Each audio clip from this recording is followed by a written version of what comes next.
hit that subscribe button and hit the like button and click on the link below so that you can get our email list and be put on our email list, I should say. Now, why would you want to do that?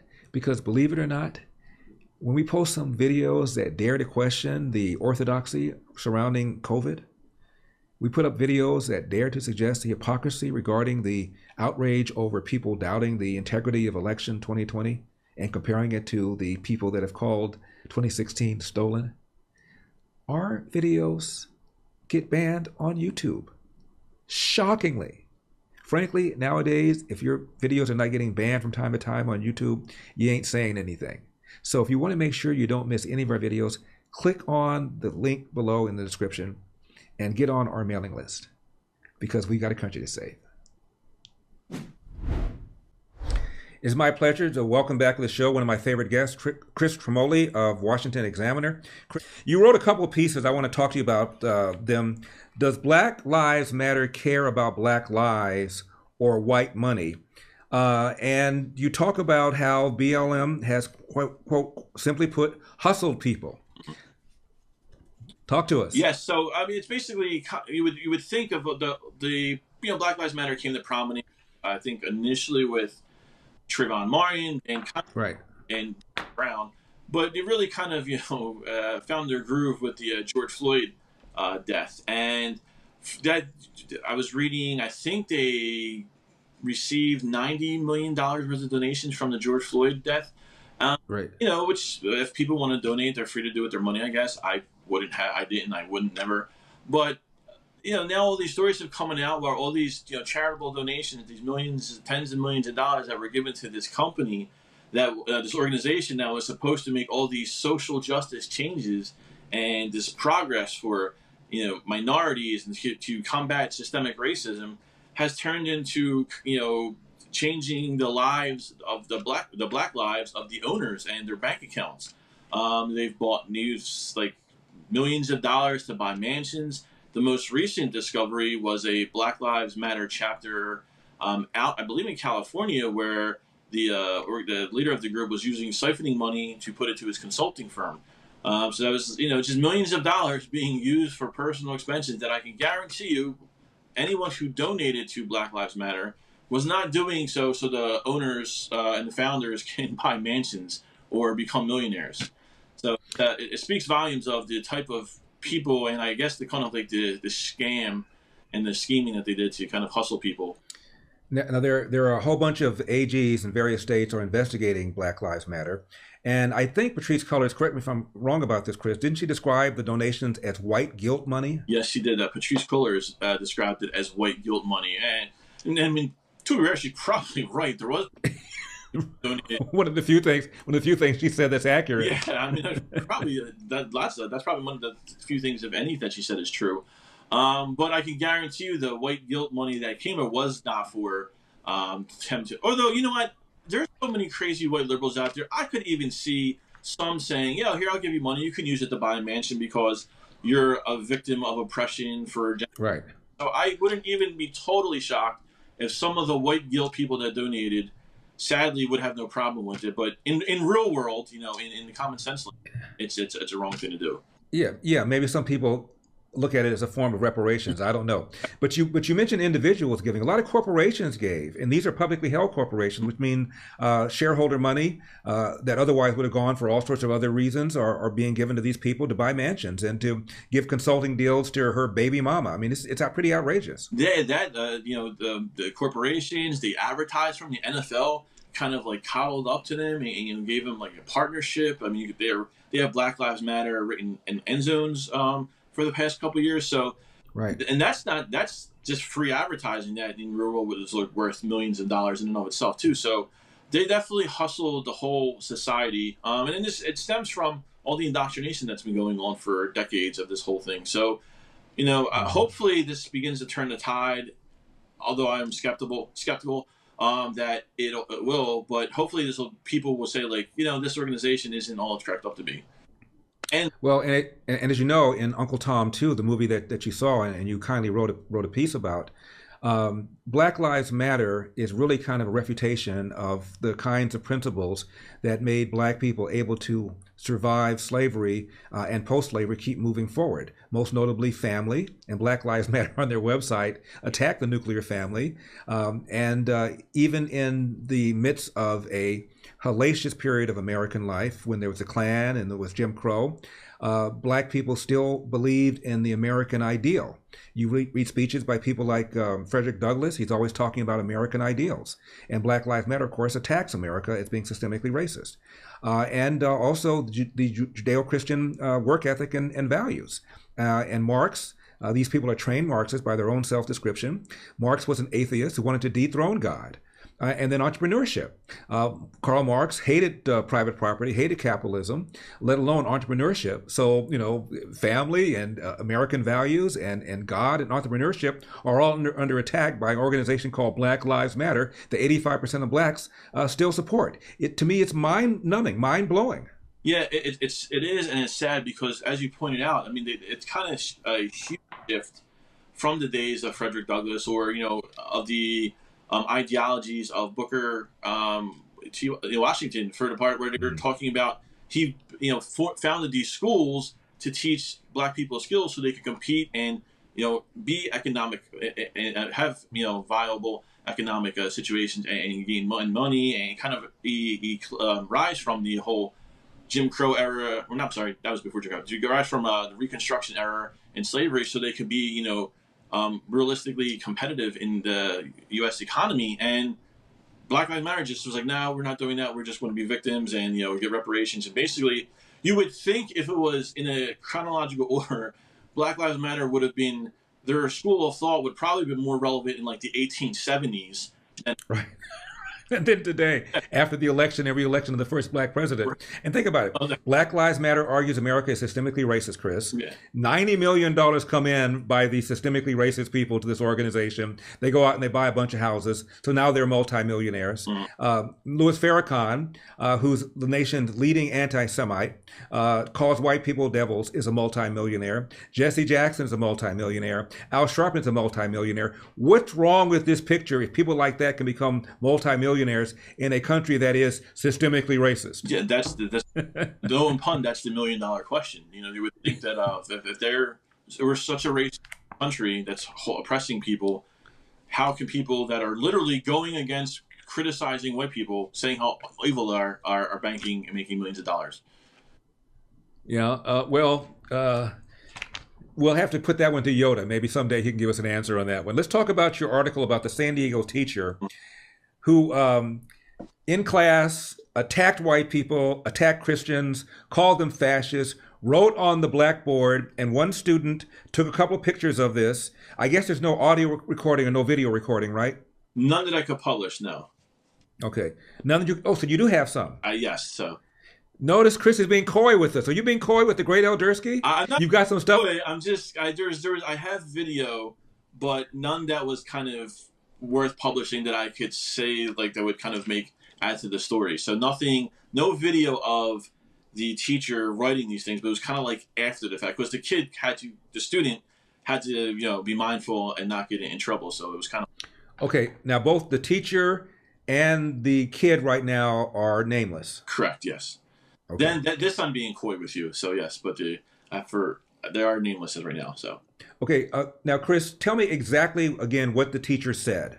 So the teacher, according to the student, from what the student told me, is that the teacher was allegedly doing an exercise. It was an English class, by the way. This wasn't history. English class? Yeah. Wasn't history? Political science and geology was an English class. So that was kind of the first thing that just raised my eyebrows. I was like, this isn't English. But the teacher was allegedly doing an exercise on argumentative essays.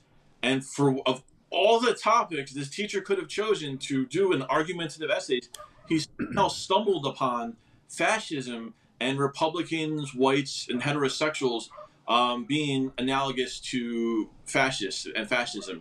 And from what the student told me, is the teacher was using this, using examples, Trump supporters, whites, heterosexuals, to build an argument of why they were fascists. And an example of the topic that they were discussing at the time that the teacher allegedly wrote on a board was that the modern day Republican Party is a fascist organization, not basically, I'm being verbatim here, but not compatible with the democratic principles of our country. So, well, I'll read what he wrote on the board, so we'll have it verbatim. As it is currently constituted, the Republican Party is now a fascist organization that no longer fits the category of a conventional Democratic Party. End of quote. I mean, that's just a normal argumentative essay topic, wouldn't you say? Just you fucking... Yeah, that's right. Yeah, well, and it talked about whites, Christians, heterosexuals as fascists. Underlined on the board the words Trump, heterosexual, white, Christian, hatred of foreigners, immigrants, and minorities. Mm-hmm. Yeah, definitely. By the way, we're talking about a white male teacher, right? That I'm not sure of. So I don't think so. I believe they were not a white male teacher. They were male, but I don't know the artist. I don't want to comment on that. I kind of wasn't able to get a clear definition of that from the source. So you didn't ask your source? Yo, is the teacher black, Asian American, Latino, white? I did, but he couldn't tell me his last name. The teacher's last name isn't that, but you couldn't really say for certain if he was or not because he kind of didn't look the way his last name is. I know this is probably not making sense, but so that's why I kind of left it out there because I didn't want to put anything that I could get possibly sued for or something later. But well, it looked like you have a picture of the teacher writing something. Is that correct? From the back of his head, and it didn't look like a black guy. Definitely black. I will say that we couldn't eliminate that, but okay, we'll eliminate these black. Okay. Now your article comes. By the way, did the kid reach out to you? I was put in touch with him through the Californians for Equal Rights. They kind of referred it to me, and we kind of were together and got contacted. So. And why did they contact you? I've worked on several stories in the past with some of the initiatives that CFER was working on. Chris, do you know whether or not they reached out to any other writers? To my knowledge, at the time, no. I don't know what's happened since then. But posted on Twitter as well. The Wu posted it. She's a member of the CFER. She posted on her Twitter, tagged like libs of TikTok and a whole bunch of people. So I don't know what happened from that point after. But to my knowledge, at the time I was definitely the only one who interviewed the student. Now I raise it because it just seems to me this is a big story that even people on the left would care about. To have a teacher writing on the board that the Republican Party today is a party of fascists and attacking Christians and whites and heterosexuals. It seems to me this is a big story, and that you're the only one, to my knowledge, that's written about it so far. And I just wonder why. Well, yeah, I mean, given Biden's recent speech, there might be left liberals who actually agree with what the teacher's writing. Sadly, so I don't know. Hopefully, I know actually the PJ Media. I saw an article out today that they wrote about it as well. I'm not sure who else has since. It was my article was posted on Free Republic, so I know Free Republic posted my article. PJ Media wrote about it. Right. I don't know why no one else has picked it up yet. I hope they do because it's an important topic. I mean, no New York Times, no Washington Post, no LA Times, of course not. No Time magazine. Yes. Now, what's been the reaction? Have you heard from anybody? Has the kid heard from anybody? Has the kid gotten some sort of reaction from the teacher? What's going on since your article came out? To my understanding, the student has received not the most pleasant reaction at his school. He's had, from what I understand, he's a little unnerved and uneasy about the reaction of it going to school. He said, I was told that the people in his school a lot of people do know about it. So he's a little uneasy about the reaction. But other than that, I'm still waiting to kind of. This, of course, is a public school. Correct. Yes. Teacher has been teaching there how long? That I don't know. So it was an English class, but it was to my understanding, an AP English class, and the students had to register for it. And what the student told me was that he wanted to register in this class because he wanted to learn how to write better. So by when doing this, the student never kind of anticipated learning. You're walking in like within the first week of school that would be talking about fascist Republicans being fascist. And right. Is this, to your knowledge, the first time this teacher has ever been accused of doing something like this? I did ask the student that. They were not able to tell me. And is this the only kid who's upset? Nobody else was bothered by this? It was I'm not sure. He said, I was told like some people were bothered, but I don't think anyone else did anything about it. Couldn't determine whether it was the majority of the class that was bothered, was the minority. Just said that some right. bothered. So, right. How many students in the class? Did not say. Have any idea of the racial breakdown of the students in the class? That I do not know as well. Mm-hmm. Yeah. So let's assume it's a normal class of between 15 and 30 people. And this is the only kid who objected, the only one who did anything about it, the only one who said, you know what, this is probably a little bit appropriate. After all, this is an English class. Right. Here we are talking about Trump being fascist, Republican Party, modern Republican Party being fascist, and attacking Christians and heterosexuals. Maybe this is just a little out of bounds. That's the only kid who felt that way. I would hope not. I mean, even from, if you were, regardless of where any of the students' political allegiances lie, I would think that anyone would kind of see this and find it inappropriate, especially if they're using it as an example to make an argumentative essay. I mean, there's like, why not talk about the Democrats being Bolsheviks? Well, why did you just kind of right. You land on Republicans and Trump supporters being fascist conveniently a few days after the president of the United States makes similar assertions. So that, I know, I would hope that other people in the class were outraged by it, whether they were left, right, Democrat, or Republican. I would also, I could understand if they were upset by it, given the climate, to not reluctant to say anything. And from to my understanding, some of the brushback the student has received, not making comment. But I got to give kudos to the student actually taking the time out and the courage. Absolutely. Very, very brave to do that. And by the way, last, we'll leave it at this. Chris, even Joe Biden has walked back his comments where he basically had slammed 74 million people as believers in undermining our republic and election deniers. Even he walked it back a couple of days later and said, "No, I wasn't talking about all Republicans. I wasn't saying just because you voted for Donald Trump that you're a election denier. I wasn't saying." He almost took all of it back. Yeah. Well, I think whoever's controlling the Biden administration reached out to him and said, "Hey, this didn't really go as we planned it to." A shocker. That you would think you vilify half the voting population as being a threat to the country. What could possibly go wrong there? So that doesn't surprise me at all. But the fact is, it doesn't matter if he walked it back. He still said it. He still said it outside Independence Hall with red ominous lighting in the dark that he did. So, right. Like no other presidential speech like that. So. I agree. Well, let's leave it there. Chris Tremoli, as always, thank you very much for coming on and bringing the heat. All right. Thanks for having me. Take care. See you next time. Now, have you ordered your MyPillow yet? Did I hear you say you hadn't? You have not ordered your MyPillow yet, even though you support the great Eldersky? Even though you like the work we're doing here at Epic Time TV? You're going to sacrifice having bad sleep, having a crook in your neck, when you could avoid all of that? All you have to do is go to mypillow.com, use promo code ELDER, or call the number on your screen. And it's not just pillows they've got. They've got over 100 products. I kid you not, over 100 products. Everywhere from towels that are different colors.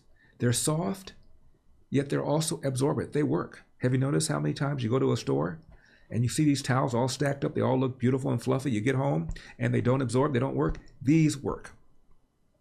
And I mentioned the My Slippers, so comfortable. And the Giza Dream bed sheets, made from the best cotton in the world. Bottom line, if you support the great Eldersky, you like what we're doing, please support our sponsors. And one notable sponsor is MyPillow. Go to mypillow.com, use promo code ELDER, or call the number on your screen. And sleep well tonight. Now, I want you to be sure and hit that subscribe button and hit the like button and click on the link below so that you can get our email list and be put on our email list, I should say. Now, why would you want to do that?